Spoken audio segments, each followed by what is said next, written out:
mbokk yi on s'est beaucoup battu pour un projet. Ce projet boobu mooy sauver le Sénégal. Ce projet boobu mooy sauver le Sénégal. Gars yi c'est exceptionnel gars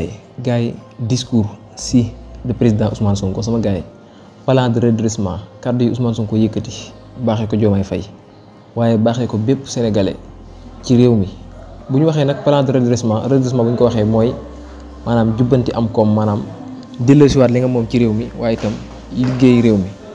loolu noonu mooy ay kàddu yu am solo yi nga xam ne Bassirou Diomaye Diakhar Faye def na ko Ousmane Sonko itam fas ko yéenee amal tey jii ca Grand Théâtre la ko amal gars yi avant loolu dañu leen ñaan ngeen abonné partager vidéo bi ñu àndandoo seetaani kàddu yu am solo yi nga xam ne Ousmane Sonko yëkkati na ko xamal ko peuple sénégalais muy jubbanti koom mi nga xam ne woote na ko muy plan bu am solo boo xam ne wax na ci ay kàddu yu am solo kàddu yooyu ne la ñuy àndandoo dem daal di koy seetaani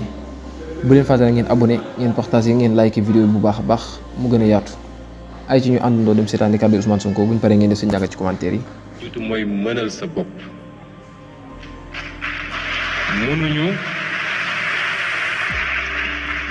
mënuñu 65 ans après les indépendances jël suñu avenir yépp wéer ko ci liy jóge bitim réew moo xam dañ ñu koy labal ci anam yoo xam ne métti na ci ñun suñuy sëtaat di daw walla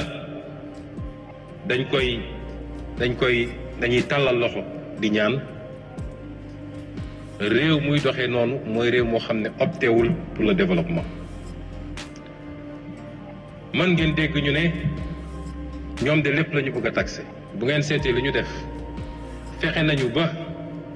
li nga xam ne mooy lu essentiel ci dundu Sénégalais yi laaluñu ceeb laaluñu diwlin laaluñu courant laaluñu yooyu yëpp dañ leen bàyyi waaye muqi mi mën nañ cee laaj xaalis ndax du lu essentiel. xoos bi mën nañ cee laaj xaalis parce que du lu essentiel ak yeneen yoo xam ne niñ ko tëggee nit ki koy def imma du ko yéeg bu koy def parce que taxe indirecte la c'est indolore wala même bu ko yéegee njëriñ bi mu koy jural moo ëpp solo ndax ki nga xam ne génne na pour am bail wala titre foncier mu war koo téye giiru dundam bu fi jógee jox ko doomam kooku jox ko sëtam loolu njëriñ gi mu koy jural moo ëpp solo li mu jotoon a génne pour am loolu kon fexe nañu ba dugal ci yërmande waaye faw effort am réew bu tabaxu ci kenn ku ne di xaar moroomam def wala ñu jàpp ni président Bassirou Diomaye Faye mooy ubbi benn robinet njaga ñaaw milliards yi génn loolu mënul ne kenn ku ne ci ñun war na am lu mu ñaq effort la bu ñu laaj sur une période ñaari at ak genn wàll bu ñu askan wi toppee ci li ñu wax fi la Sénégal di tegu ci yoon ba faw ndax erreur yi ñu defoon démb dootul am ci Sénégal.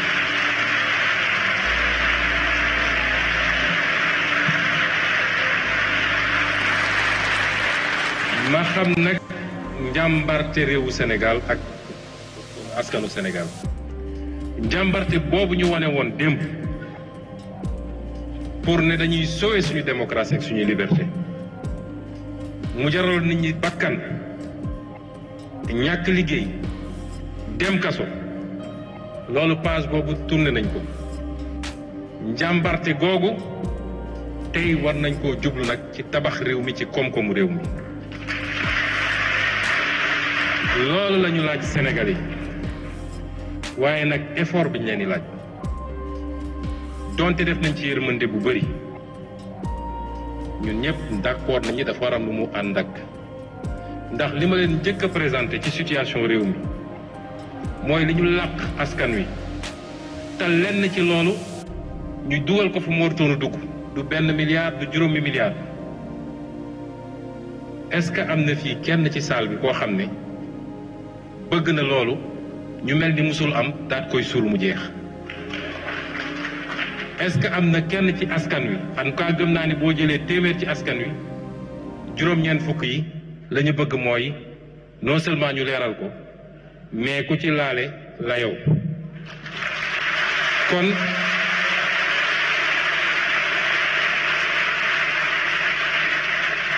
kon liggéey yooyu dañoo ànd ndax suñu ne woon rek sénégalais yi lii mun nañ ko def ñun ñëpp nañu ànd def effort te liñ ci jiital mooy effort yi état bi di def balaa ñu naan citoyen bi dundu état gi la ñu njëkk ne nañ ko xool effort yooyu mënoo ko laaj sénégalais yi ba pare ne leen dafa am yorin bu baaxul bu ñu yóbbu ba fii te doo layoog ñi def loolu kon sénégalais yi duñ la topp kon jot na suñu kattan suñu xam-xam suñuy waxtaan suñuy yitte ñu jël ko lépp concentré ko ci lii ndax lii mooy njëriñu réew mi de bañ divertissement yi bañ li ñuy tardel bàyyiwuma ci élève bi baykat bi transporteur bi étudiant bi cadre bi kilifa diine bi bépp couche sociale bi dañu xam ni lii moo war a doon suñu yitte ci ñetti at yi ñu jëm buñ ko defee Sénégal texe ba faw ñu ngi leen di gërëm leen sant